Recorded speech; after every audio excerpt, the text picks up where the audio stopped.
John Babacombe Lee.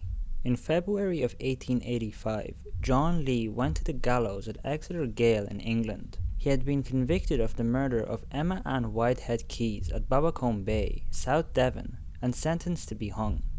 Through an astonishing series of events, the condemned man was saved from judicial hanging and eventually became free.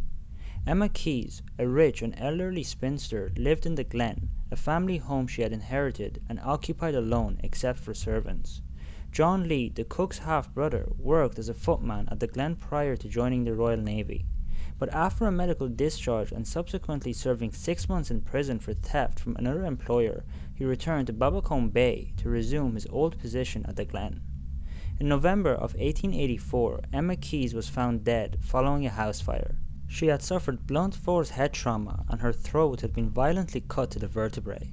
It was clear to investigators that the killer had set the fire in an attempt to cover up the crime. John Lee was suspected at once. He was the only male servant and he had an unexplained wound on his arm. Supposedly, his motive derived from a pay cut he'd been given for unsatisfactory work. The evidence was circumstantial, and John continued to protest his innocence. Nevertheless, a jury convicted him of murdering Emma Keyes. When the time came, John Lee mounted the scaffold. The executioner adjusted the noose around his neck, but when the lever was pulled, the trapdoor failed to open. John waited while the executioner tested the mechanism, which seemed to work. For a second time, the rope was put around John's neck. Again, the trapdoor didn't open.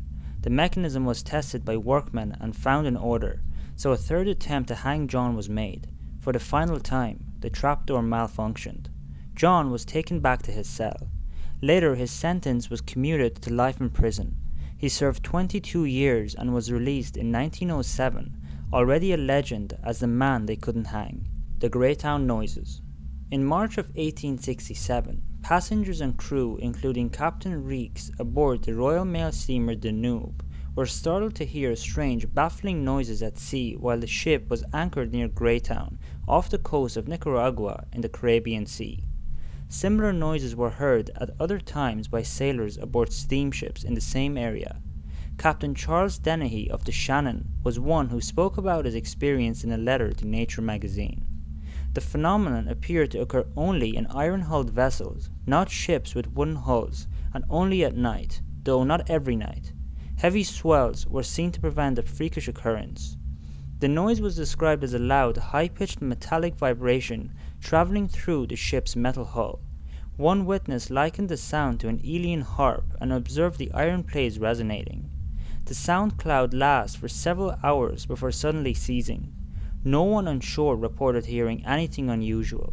Captain Dennehy said the sound had a distinct 3/4 time signature like a waltz that turned his ship's hull into a great musical sounding board. According to the unflappable captain, the source couldn't be determined by listeners as it appeared to be everywhere outside the ship and could also be heard clearly in various places around the vessel. Following letters posted in Nature and Field magazines by witnesses, speculations ranged from schools of cyanidae, a type of fish known for its drumming, sharks, alligators, turtles, manatees, currents changed by the silting in the harbour, sea quakes, gas escaping underwater, a previously undiscovered form of electricity, or even a new type of mesmerism. The riddle of the Greyhound noises may never be solved. We can find no mention of it after 1871, but weird noises at sea have been reported in other locations around the world, right up to modern times. Scandinavian ghost rockets. Flying saucers, meteorites, experimental military craft bombs.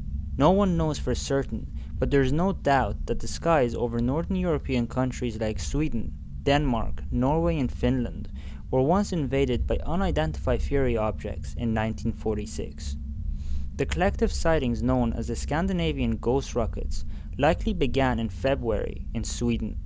Further reports began to come in regarding spool or cigar-shaped lights in the sky. In June in Finland, witnesses saw a blazing light leaving a smoky trail in the air. At first, the light was assumed to be a meteor, until a second such object made a U-turn in mid-air and flew back the way it had come. The lights were seen to dive, roll, and perform other aerial acrobatics. They were mainly described in hundreds of reports as having long flaming tails, made little sounds, and traveled at great heights and speeds of up to 400 miles per hour. In August, a Swedish Air Force pilot spotted a torpedo-shaped object. He declared he could see no aircraft features, about a kilometer away. He pursued the clearly visible rocket, but it maintained such high speed his bomber couldn't keep up. The Swedish government took this sighting seriously and created an investigative committee. Speculation by the committee members involved possible captured German weapons or guided missiles sent over the country's border by the Soviets as an intimidation tactic. The American and British governments showed an interest, but the theory was later provided incorrect. So what do you think the so-called ghost rockets were? The Swedish government never found any hard evidence to support a theory of UFOs or Russian missiles. Eventually, the committee's findings put the majority of the incidents down to imagination and meteorites. A definitive answer has continued to elude those seeking the truth. Kamakura Japan.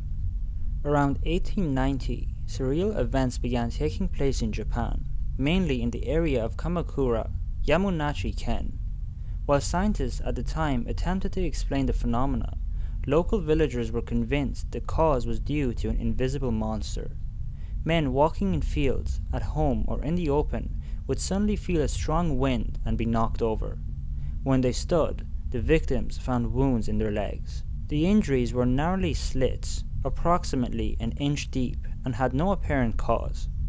At first painless and bloodless, after about half-hour the wounds began to bleed and the pain intensified. It was also reported that the injuries were very difficult to heal.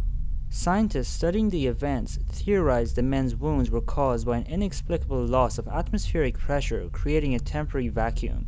However, the stricken men and other locals believed the wounds were the work of a legendary yakai called Kamatachi, or the sickle weasel, a supernatural creature with sharp, sickle-like claws who traveled in a whirlwind, sometimes described as traveling in trios, and attacked humans so quickly they couldn't be detected with the naked eye.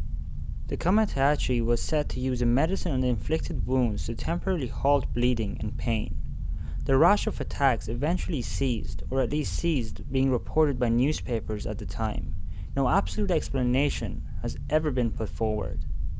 So that's it for this week's video. Thank you so much for watching, and I hope you enjoyed it.